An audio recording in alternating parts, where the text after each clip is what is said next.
Welcome back mga kaduho. Samahan niyo kami sa panibago nating adventure na kung saan kami ay dumayo pa sa barangay Simpukuan sa Puerto Princesa City. Kasama nga natin dito si Master Aljun at si Master Wong. Ay mga kadukot. Si Master Wong, grabe. Yun, prepare na tayo mga kadukot. Panibagong adventure na naman. Kasama si Master Aljun, oh. Grabe. Si Master Wong at si Master Bong. Prepared na lahat. So tayo sa bago nating spot sa may Napsan.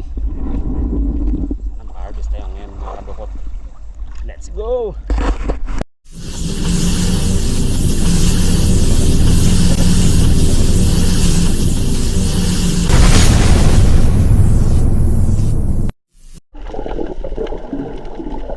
First cuts nga natin mga kaduhot, isang tauban or bagulan ang tawag nila dito. Ito ang isa sa madalas nating nakukuha kapag tayo ay namamana dahil ito ay hindi mahilap kapag nailawan mo. Talagang magkukublesa sa isang lugar na ang feeling ay hindi siya makikita. Tauban na naman.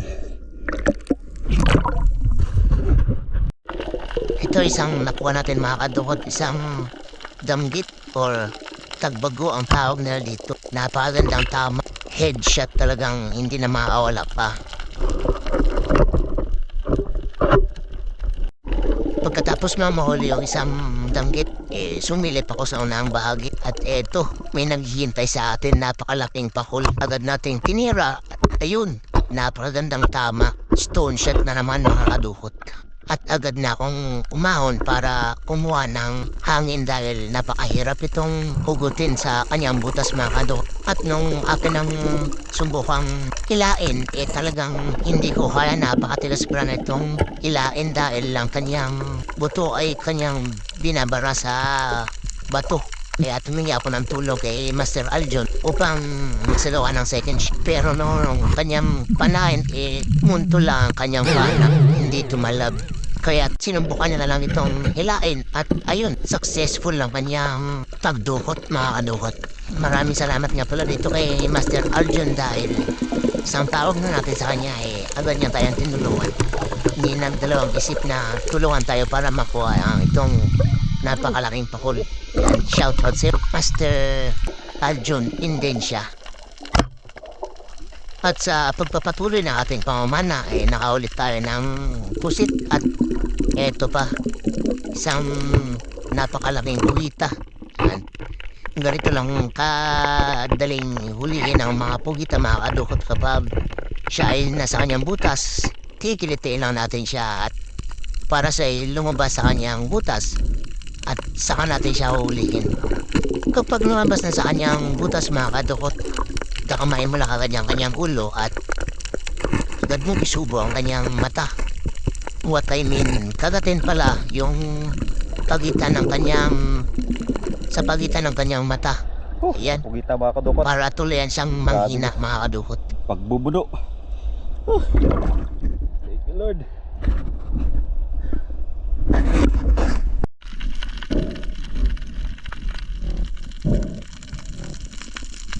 At meron din ako nakitang maliit na tauban mga kadukot. Agad siyang pinakawalan dahil lalaki pa ito. At sabi ko sa kanya, sana sa muli namin pagbabalik dito sa Napsan makita na kami na malaki na siya. At pagkatapos nga naming mamana agad namin niluto yung aming ibang uli para kami ay kumain ng hapunan.